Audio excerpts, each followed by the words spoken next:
One introduction. Rozep view: the United States government was on track in the Biden administration to reduce the prices for both clean energy heat pumps and clean energy electric cars. Trump tariffs are expected to upset those plans to prevent future air pollution and prevent climate change. The United States government should, instead of certifying wood stoves as safe when they are not safe, go forward with regulations that ban wood stove use and direct government money for use of forest refuse only. For home building and furniture building, for just a few examples of use of forest products for non-burning uses, it is well known from scientific and medical research that wood burning is a substantial source of PM 2.5 emissions, yet the wood burning industry uses the scientifically debunked theory named carbon neutrality of wood burning to argue that wood burning replacing coal burning in industry and in a trickle-down argument that wood burning should continue for home heating should continue. Presumably because it is called renewable, wood may be renewable in the sense that a tree can be planted in the place of a cut-down burned tree, but it takes centuries or decades for the newly planted tree to attain the stature of the cut-down burned tree. During those centuries or decades, photosynthesis, which converts CO2 to oxygen and so sequesters some carbon, will not take place at the same rate as photosynthesis was performed previously, and wood burning emits both CO2 and PM 2.5, and PM 2.5 is not absorbed by trees, so PM 2.5 is not diminished by planting a tree in the place of a cut down and burned tree. In fact, a living tree closes its pores against the presence of PM 2.5 from nearby wood burning, just as humans hold their breath in the presence of PM 2.5 from nearby wood burning. And when a tree closes its pores, the level of photosynthesis that absorbs CO2 pollution goes down. Wood burning emits 90% PM 2.5 particulate matter of 2.5 micrometer size, the perfect size to infiltrate the human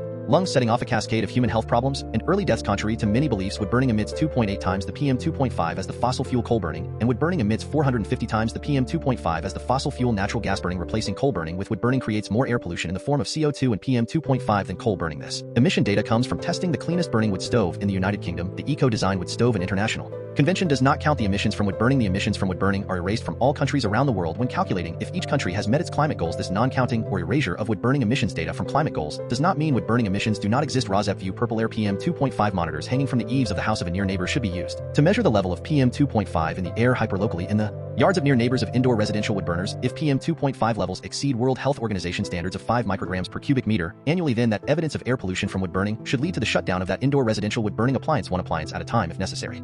Episode 57, DFP, March 19th, 2025. What the world from South Africa onward thinks of Trump America now. In episode 57, DFP, 1 Wisconsin and South Africa, and the Wisconsin Supreme Court race, 2 Canada, Alberta, Calgary, and Oregon. Dear American and Canadian friends and neighbors, 3 Australia foreign policy. The impact of Trump 2.0 on Australia is evidence of how American we suddenly are not. 4 Europe coalition of the willing regarding the Russia-Ukraine war. 5 United Kingdom, Britain, France, and Germany are closing ranks to bolster NATO as the unreliable U.S. president marches to his own drum. 6 Europe Zelenskyy to debrief EU leaders on Trump call before military chiefs head to London. European leaders are gathering in Brussels this morning to discuss Ukraine defense and the Middle East. 7 Germany, Friedrich Merz, and German politics is reinventing itself at a dizzying pace. The new coalition in Germany unleashing the radical center. Editorial A groundbreaking vote by outgoing MPs has given the chancellor-elect Friedrich Merz the chance to renew mainstream politics. 8 Ukraine war. Briefing: Trump wants Zaporizhzhia power plant for U.S. White House has moved beyond minerals deal. Zelenskyy expects ceasefire deal to cover civilian as well as energy infrastructure. What we know on day 1121. 9 Russian public is ready to end war, but skeptical of concessions. Analysis finds main content. 1 Wisconsin and South Africa and the Wisconsin Supreme Court race. Rozep view: a South African native wants to be immune from conflict of interest rules in Wisconsin, which prohibit a car manufacturer from also functioning as a car dealership in Wisconsin. From the article headline: as Musk pours millions into Wisconsin Supreme Court race. Tesla files case that could reach justice. Tesla is suing Wisconsin over a state decision that blocked it from opening dealerships. Rozep view: with Tesla vehicles losing popularity and sales, this lawsuit may become increasingly desperately important to Musk. Every day in Washington, we are seeing the repercussions of billionaires like Elon Musk buying our elections. Our rights, freedoms, and way of life are under threat every minute. But it is not just in Washington right now. Elon Musk and his right-wing allies are meddling in the United States' most watched election this year, the Wisconsin Supreme Court. They have already spent millions in this race to buy this seat and take control of the court so they can roll back reproductive rights, voting rights, and the freedoms. All Wisconsinites rely on. Susan Crawford will always stand on the right side of justice. Her Musk-backed opponent Brad Schimmel, on the other hand, has a history of undermining justice every step he takes. As the state attorney general, his hand-picked team pushed a legal strategy to end Roe, and he wasted millions in taxpayer dollars trying to attack the Affordable Care Act. Brad Schimmel only has loyalty to right-wing MAGA billionaires. That is why they are trying to buy him this seat. Excerpts edited by Rozep for brevity and clarity in relationship to residents against wood smoke emission particulates. A 501c3 nonprofit organization. Wisconsin Public Radio, March 3, 2025. Last year, the state of Wisconsin denied the Tesla request for dealer licenses, saying the company did not qualify for an exemption to a state law prohibiting manufacturers from owning dealerships.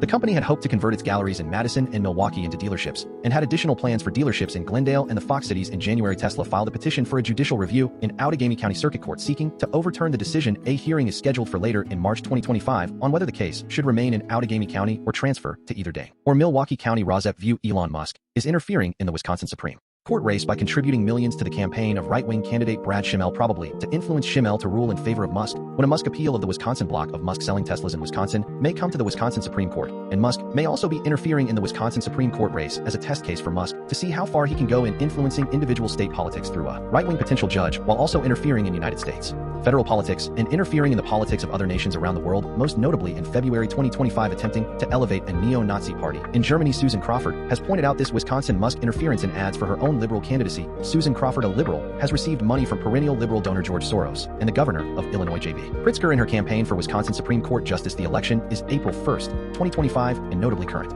Minnesota Governor and former 2024 Democratic Vice Presidential candidate Tim Walz is campaigning for Susan Crawford in March 2025. Rozap view Crawford ties Schimmel to Musk money in the Wisconsin Supreme Court race. Excerpts edited by Rozap for brevity and clarity in relationship to residents against wood smoke emission particulates, a 501c3 nonprofit organization. The Hill, March 19th, 2025. The Musk Super PAC America PAC has spent close to $66 million in support of Schimmel and to oppose Crawford, according to the latest campaign finance filing available Wednesday morning. Building American Future, a group that has received funding from the tech billionaire Musk in the past, is spending $45 million so far in the race. Musk is not the only major player investing in the race. Republicans, note Democratic donors like George Soros and Illinois Gov J.B. Pritzker, have also spent heavily. Wisconsin and South Africa and the Wisconsin Supreme Court race. Tim Walz attacks Musk with language from the Trump playbook. Excerpts edited by Rozap for brevity and clarity in relationship to residents against wood smoke emission particulates, a 501c3 nonprofit organization. The Guardian, March 19th, 2025. The Minnesota governor derided Elon Musk, a naturalized United States citizen, as a South African Nepo baby. Governor Tim Walz of Minnesota spoke to Democrats in Eau Claire, Wisconsin ahead of a high-profile state Supreme Court election set for April 1st, 2025, when he took the stage in downtown Eau Claire, Wisconsin on Tuesday night to rev up Democrats ahead of a critical state Supreme Court race. Governor Tim Walz of Minnesota said he did not think name-calling would help things. Then he called Musk later a South African Nepo baby with the power to cut government programs. The crowd roared. Walz, who was the Democratic Party nominee for vice president in 2020, is one of several Democrats who have referred to the Musk immigrant background as they ramp up attacks on the powerful role of the billionaire in the Trump administration. At times, their language casting Musk as a foreign outsider has echoed aspects of Trump's xenophobic insults of his political foes, although the Trump remarks were typically directed toward elected officials of color, not white billionaires. Musk was born in South Africa in 1971, moved to Canada in 1989, and then to the United States. During college, he obtained Canadian citizenship just before moving there and became a naturalized United States citizen in 2002. Walz made his remarks at a town hall-style event that coincided with the first day of early voting for a state Supreme Court race in Wisconsin. That election, which will be held on April 1st, 2025, pits a liberal candidate against a conservative Trump ally who has drawn more than $13 million in backing from Musk. Wisconsin Democrats have seized on those contributions to cast Musk as the main villain of the election. It was at least the second time Walz has tagged Musk with the phrase Nepo baby, slang for someone who inherited wealth or status. The father of Musk was a successful engineer and developer in Pretoria. At a town hall event Friday in Des Moines, the governor criticized the Musk Department of Government Efficiency for recommending cuts to the Veterans Affairs Department. There is nothing conservative about it. Unelected South African Nepo baby firing people at the VA. He said Trump has frequently insulted his political opponents by suggesting they are somehow foreign or different from Americans. Musk has referred to his earlier green card status as a gray area. Musk later denied that he had worked illegally in the United States. Musk has made immigration status a major focus of his political rhetoric, frequently deriding illegal immigrants and baselessly suggesting that Democrats are using Social Security to draw immigrants to this country. To Canada, Alberta, Calgary, and Oregon. Dear American and Canadian friends and neighbors, Rozap view a Canadian and an American exchange letters emphasizing that individual personal friendships still remain between people of the two nations, while under the cloud of Trump actions intended to alienate the Canadian-American traditional national friendship. Excerpts edited by Rozap for brevity and clarity in relationship to residents against wood smoke emission particulates, a 501c3 nonprofit organization. The Guardian, the Canadian Press, March 19th, 2025. To the editor, my dear American friends, horrified, alarmed, and offended by the seesaw of threatened tariffs and the implications for our Canadian industries and businesses and all those workers and their families, as well as by the ludicrous suggestion that Canada should become the 51st state of the U.S. I am more concerned about what is happening to you, the American people. This government is destroying your country, stamping on democracy, and threatening your country with a rapid descent into dictatorship unless this man and his cronies in government can be stopped now. You know your proud history better than I do, but I do know that the U.S. is filled with decent, kind, talented people. My family and I lived for 3 years in Minnesota, where we were treated with boundless hospitality and generosity. As an immigrant to Canada from Scotland, I have many friends who chose to emigrate to the U.S. and who have thrived and helped to build the U.S. to be the open-hearted, innovative country that it has been and can be again. We will never give up on Canada, and it is up to you, all of you, to fight for your amazing country. Thank you. A woman from Calgary, Alberta. To the editor, to my wonderful Canadian neighbors, in light of the current political situation, I want to take a moment to express that many of us here in the U.S. did not vote for the current president and do not support much of what he says or does. It is deeply concerning to see the direction things have taken, and I share in the frustration and sadness that so many Americans have chosen this path. That said, I want to acknowledge and appreciate Canada as a great neighbor and friend. Please know that many of us value our relationship with your country and regret any harm caused by the actions or policies of our leadership. With respect and gratitude, a man from Lake Oswego, Oregon. To the editor, the voice of America is silent. There is a metaphor for you as Trump menaces us in Canada. We have a question for Britain. When will you stand up to him? Free Australia foreign policy. The impact of Trump 2.0 on Australia is evidence of how American we suddenly are not. Our two countries once shared a history fighting together for freedom, but does the US even do that anymore? Rozep view Australians are readjusting their view of the United States in light of recent Trump actions and inaction. Excerpts edited by Rozep for brevity and clarity in relationship to residents against wood smoke emission particulates. A 501c3 nonprofit organization, The Guardian, March 18, 2025. The Prime Minister Anthony Albanese finds himself weeks out from an election navigating the capricious behavior of the nuclear-armed chaotic who Americans re-elected as their president and his Trump. Make America like the start of the Great Depression again. Tariffs policy. Steel and aluminium exports will be hit with a 25% tariff. Beef maybe next. Our largest export to the United States turns out to be vaccines and related products. And haha, doom is certain given annexing Canada is both an active Trump policy and so insane it was not even suggested in Project 2025. Australia leadership must manage an evolving geopolitical economic reality that most closely resembles a bus driver on it. 8-day coke bender who has just locked his passengers in the vehicle to joyride through a minefield with a rabbit in his pants. Ed Husick called the Trump tariffs against Australia a dog act. He was deployed because he is Minister for Science, so the Trump GOP cannot acknowledge he exists, resisting temptation to retaliate with a tariff. Albanese described the Trump move as unfriendly. Peter Dutton, with underdeveloped judgment, praised Trump as a big thinker with barely a month and $4 trillion since wiped from U.S. stock valuations ago. Beyond the Trump splatterfest of the world economy, the overwhelming impact of Trump 2.0 on Australians is evidence of how American we suddenly are not. Our two countries share a history as outposts of brutal British imperialism and the legacy of the language of colonizers. Yet at key points in our twin story, our decisions have diverged. America received entrepreneurial Puritans while Australian criminal class settler colonists banged by the beach. America chose revolution from Britain. Australia the slow path of reform. American structuralized slavery ended only after violent civil war. Australian historical exploitation of enslaved people was limited and ended through the efforts of a nascent labor movement. If one motivated by racist, they take our jobs attitudes of the time. The differences were not overwhelming when we were both liberal democratic states fighting together for freedom in the First and Second World Wars. But does America even do that anymore? The new reality dawning in Australia, it can no longer rely on the US rather than the competitive individualism Trump personifies. Australian mateship persists as a virtue rooted in deep camaraderie, mutual support, and egalitarian friendship forged in the recognition on this burning flooding. Even the baby wombats hate you, land you, depend on each other or you die. So while citizens of this sparser, less dramatic country stay enthralled by the many US entertainment products we consume, it is the very visibility of American culture to us that affirms our alienation from it. The internet may speak American, but in the wake of Americans complaining online about healthcare struggling through a mismanaged disaster or mourning another mass shooting, Australian pity speaks back in a register between how can you let this happen and self-satisfied relief. Cultural relationships are timely for Australia to consider as Trump forsakes old alliances. The world realigns, the EU tightens its bonds, Canada grows closer to Europe. Could we? China seeks out new spheres of influence. Outer Rim figures from the Australian Labor Party are suggesting the old Commonwealth relationships are worth reformalizing in the scenario of nations obliged to choose between authoritarian allies. Do we feel more secure with a peace through trade partner or a peace through rage, tweeting, and Diet Coke? One. At least you know what you do not want, baby wombat. It is narcissistic and reckless, and it is causing us distress, and everyone wants it gone before the damage gets worse. For Europe Coalition of the Willing regarding the Russia-Ukraine war. Rozep view. What follows is an overview of the actions of the Coalition of the Willing so far. In March 2025, excerpts edited by Rozep for brevity and clarity in relationship to residents against wood smoke emission particulates. A 501c3 nonprofit organization from Wikipedia, the free encyclopedia. The Coalition of the Willing, as it is known, is a coalition of nations which have pledged support for Ukraine against Russian aggression. Announced by United Kingdom Prime Minister Keir Starmer following a summit of 18 world leaders in London. The initiative, announced during the 2025 London Summit on Ukraine on March 2, 2025, aimed to strengthen European support for Ukraine amidst shifting U.S. policy and to establish a framework for a lasting peace settlement to end the Russian invasion of Ukraine or Russia-Ukraine war. Background: participants at the March 2, 2025 London Summit on Ukraine on March 1, 2025, Czech President Petr Pavel made a social media post calling for the formation of a broad coalition of those willing to end the Russian invasion of Ukraine on March 2, 2025. Prime Minister of the United Kingdom Keir Starmer hosted the 2025 London Summit on Ukraine with 18 world leaders in order to coordinate support for Ukraine during the Russian invasion of Ukraine. Starmer characterized the meeting as addressing a once-in-a-generation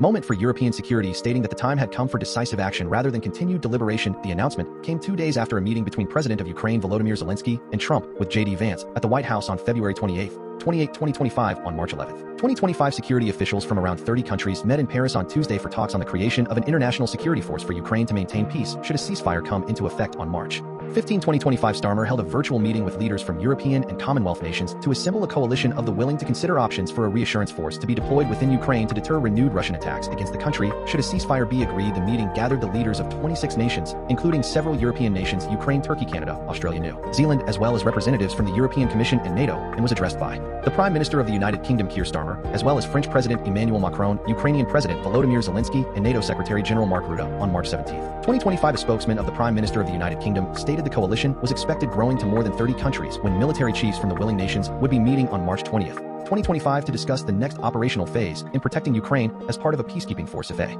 deal can be agreed with Russia. The spokesman added the contribution capabilities will vary, but this will be a significant force with a significant number of countries providing troops and a larger group of countries contributing in other ways. List of countries and organizations. The group consists largely of European and Commonwealth countries. The countries that joined the London summit and expressed commitment to providing continued aid for Ukraine were 1 Canada, 2 Czechia, 3 Denmark, 4 Estonia, 5 Finland, 6 France, 7 Germany, 8 Italy, 9 Netherlands, 10 Norway, 11 Poland, 12 Romania, 13 Spain, 14 Sweden, 15 Japan, 16 United Kingdom. Representatives for the following were also present at the London summit: 17 European Union, 18 NATO, 19 Turkey. Leaders of the following countries have stated that they are also open to considering sending peacekeeping forces to Ukraine: 20 Australia, 21 Belgium, 22 New Zealand. 4-point plan. In a press conference that followed the London summit, Starmer outlined 4 key components of the approach of the coalition. 1 Commitment to maintaining the flow of military aid to Ukraine while increasing economic pressure on Russia through sanctions and other measures. 2 Affirming that any lasting peace agreement must ensure the sovereignty and security of Ukraine, with Ukraine being present at all peace negotiations. 3 Pledging to enhance the defensive military capabilities of Ukraine following any peace deal to deter potential future invasions. 4 Development of a coalition of the willing consisting of multiple nations prepared to defend the terms of any peace agreement and guarantee the security of Ukraine afterward. Commitments. As part of the announcement, Starmer committed £16 billion, $2 billion in UK export finances to purchase more than 5,000 air defense missiles for Ukraine. The missiles will be manufactured in Belfast in Northern Ireland. This complemented a previously announced £22 billion loan for military aid to Ukraine backed by frozen Russian assets. Starmer emphasized that European nations would need to take primary responsibility for the initiative and do the heavy lifting, and that the agreement would require U.S. backing and Russian involvement. He indicated that the United Kingdom would back its security commitments with boots on the ground and planes in the air regarding the possibility of UK and EU direct military presence in Ukraine to carry out a peace enforcement operation. President of the European Commission, Ursula von der Leyen, emphasized the urgent need to rearm Europe to support such security guarantees after a long time of underinvestment. She suggested that the European Union might need to ease its fiscal rules regarding national debt to facilitate increased defense spending by member states. Secretary General of NATO Mark Rutte echoed this sentiment, noting that the meeting demonstrated European nations stepping up to ensure Ukraine has the resources necessary to stay in the fight as long as it has to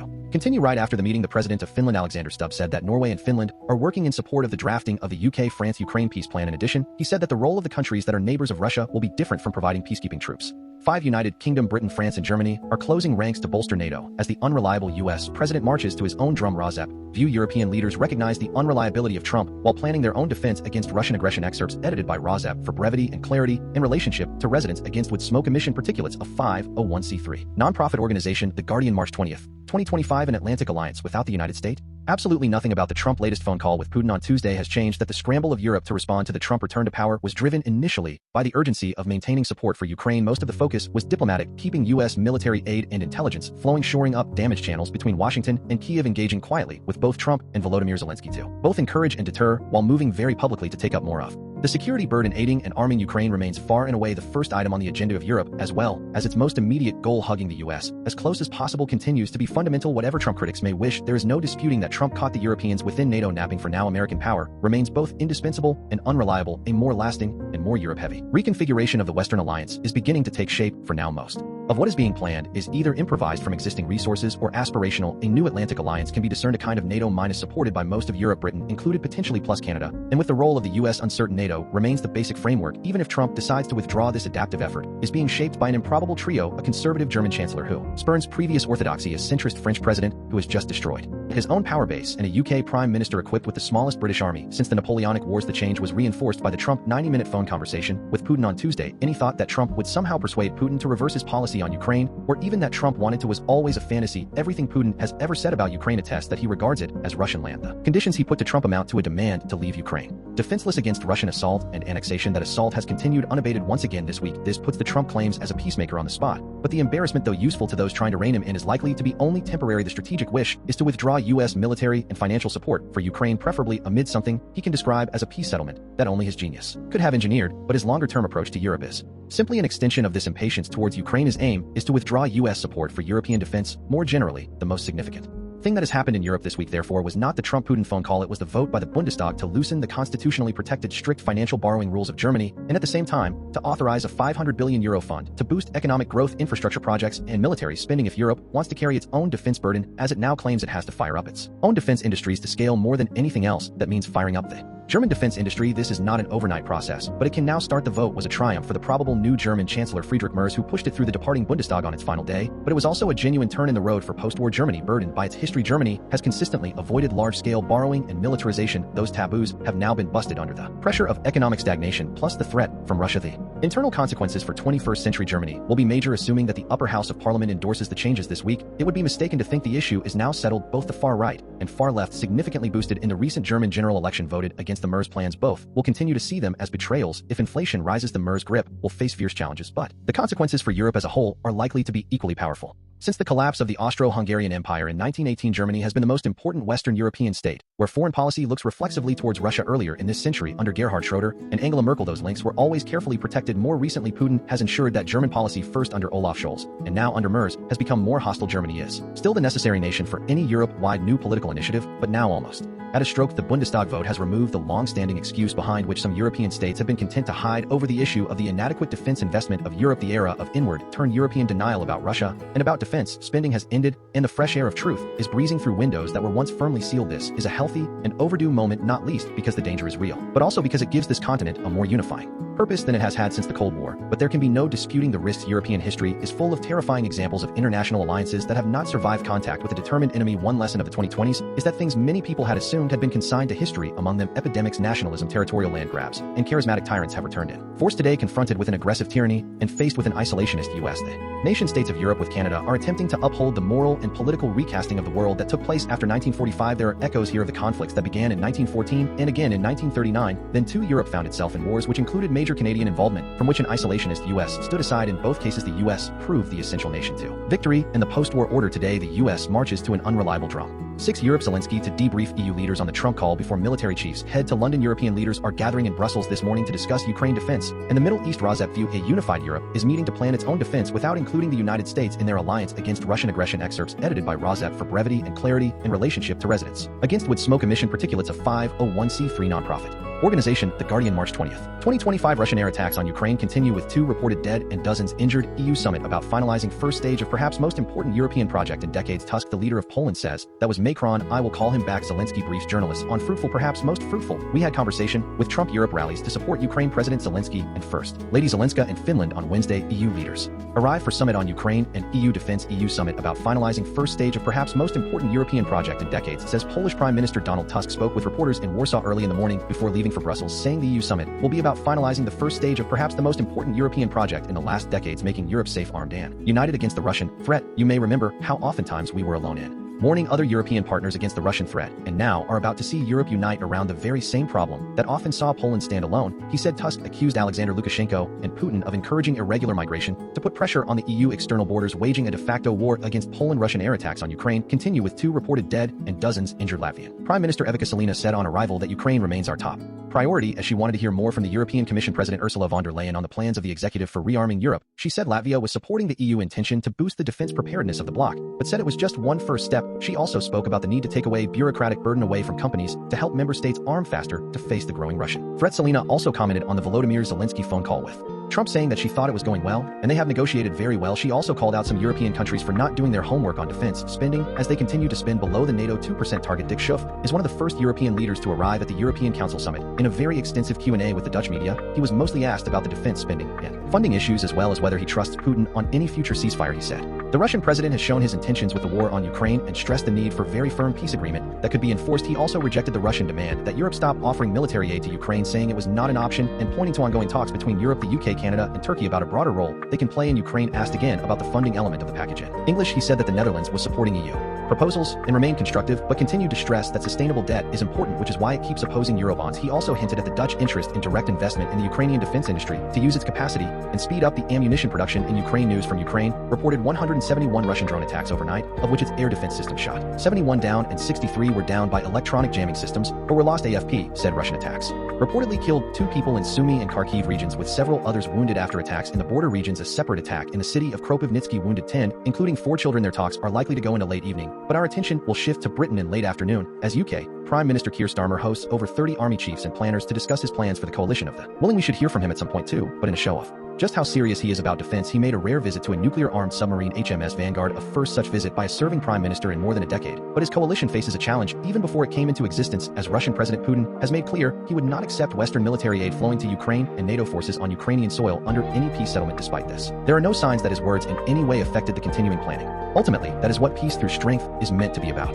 7. Germany. Friedrich Merz and German politics is reinventing itself at a dizzying pace. The new coalition in Germany, unleashing the radical center. Editorial, a groundbreaking vote by outgoing MPs, has given the chancellor-elect Friedrich Merz the chance to renew mainstream politics. Rozep view the debt brake has been lifted in Germany to allow that nation to build up its military in defense of Ukraine and of Europe. Excerpts edited by Rozep for brevity and clarity in relationship to Residents Against Wood Smoke Emission Particulates, a 501c3 nonprofit organization. The Guardian, March 19, 2025. The first grand coalition government in German post-war history was formed in 1966 to address an unexpected economic downturn amid concerns over a nascent neo-Nazi far-right. Nearly 6 decades later, as the Christian Democratic Union (CDU) and the Social Democratic Party (SPD) prepare to join forces across the right-left divide for the 5th time following the February snap election. That circumstances are superficially similar. The scale of the challenges, however, and the sense of jeopardy are of a different order, as geopolitical events have undermined its trade-led business model. The German economy has been undergoing the most prolonged period of stagnation since the Second World War. Not unrelatedly, the extreme right Alternative for Deutschland (AfD) party, elements of which are judged a threat to the democratic constitutional order by security services, has risen in the polls to become the second biggest party in the most powerful member state in the EU. At the same time, a Putin-sympathetic Trump is dismantling the transatlantic security guarantees on which Germany has relied in the post-war era. On Tuesday, at the behest of the chancellor-elect Friedrich Merz, the outgoing Bundestag voted to change the German basic law to allow historic levels of public investment in defense, national infrastructure, and the climate transition. The so-called debt brake, a constitutional restriction on borrowing that had come to symbolize German fiscal conservatism, is being unceremoniously sidelined. Merz is a former investment banker and avowed economic liberal. His welcome conversion to the case for a proactive state and a new leadership role for Germany in bolstering European security has been one of the more eye-popping moments in recent political history. The scale of investment licensed by the Bundestag vote will need to be rubber-stamped by the upper house of parliament on Friday, but shares in defense companies and manufacturing giants such as Volkswagen are already up, alleviating fears of deindustrialization that were undermining national morale and fueling the rise of the AfD. For both the CDU of Merz and the SPD, this paradigm shift represents a bold and necessary leap into uncharted territory. In recent years, coalitions across the political divide have delivered stability, but sometimes an impression of paralysis as unhappy sidekicks of Angela Merkel. In the 2010s, the SPD lost a sense of distinct identity and purpose, while blue-collar voters drifted to the xenophobic far right in large numbers. The Berlin insistent advocacy of a fiscal orthodoxy unfit for the times contributed to a Europe-wide crisis of the political center, manifested in the rise of right-wing populism across the continent. Liberated by the groundbreaking vote this week, the Merz Grand Coalition is set to break that mold. 8. Ukraine war briefing. Trump wants Zaporizhzhia power plant for U.S. White House has moved beyond minerals deal. Zelenskyy expects ceasefire deal to cover civilian as well as energy infrastructure. What we know on day 1121. Rozep view Trump is focused on a deal securing real estate from Ukraine rather than protecting European freedom from authoritarianism. Musk is likely focused on his Starlink company and its profits threatened by the desire of European satellite operators to replace Starlink with their own system for the EU. Excerpts edited by Rozep for brevity and clarity in relationship to Residents Against Wood Smoke Emission Particulates, a 501c3 nonprofit organization. The Guardian, March 19, 2025. Trump told Volodymyr Zelenskyy on Wednesday that the U.S. could own and run Ukrainian nuclear power plants as part of a ceasefire. The Ukrainian president said following their call that we talked only about one power plant, which is under Russian occupation, referring to Zaporizhzhia, the largest nuclear power station in Europe. The White House said it had moved beyond the idea of taking possession of the mineral wealth of Ukraine. As part of negotiations, Kyiv was ready to pause attacks on the energy network and infrastructure of Russia. Zelenskyy indicated he did not yet consider a ceasefire to be in place, instead saying it could be established quickly, and his team would present the Americans with a list of the kind of facilities it should include. Zelenskyy also indicated he expects the ceasefire to apply to civilian infrastructure as well as energy facilities. The Zelenskyy call with Trump came a day after Putin agreed to halt similar strikes on Ukraine, but Russia immediately went back on the attack with drones and missiles. The Ukrainian president remained skeptical of the Putin goodwill and intentions after the defense ministry of Ukraine said on Wednesday that an overnight barrage of Russian missiles and drones killed 1 person and damaged 2 hospitals. The National Railway Service said railway energy infrastructure in the central Dnipropetrovsk region was hit. Such actions put the Putin words about ceasing attacks at odds with reality. Zelenskyy said a major Russian oil pipeline station continued to burn at Kavkazskaya in the Krasnodar region of Russia after a successful Ukrainian drone strike. Authorities in the region said a total of 406 firefighters and 157 pieces of equipment had been sent. European leaders reacted skeptically to the Trump-Putin limited ceasefire idea, saying it showed the Russian president was not serious about seeking a peaceful end to the 3-year-old conflict. The Putin sweeping demands include leaving the Ukraine military weakened and vulnerable with no Western arms or intelligence and a depleted army. The foreign policy chief of the EU, Kaja Kallas, said it is clear that Russia does not really want to make any kind of concessions, adding along with other leaders that Kremlin demands to stop arming Kyiv could not be accepted. Zelenskyy said on Wednesday that Ukraine had received more F-16 fighter jets. Several F-16s have flown to Ukraine, and Ukraine received its first F-16s in 2024. European Union leader Kallas said she would present a proposal to European leaders gathering in Brussels on Thursday to provide Ukraine with 2 million rounds of large caliber artillery ammunition. The EU executive has meanwhile launched a push to buy more weapons.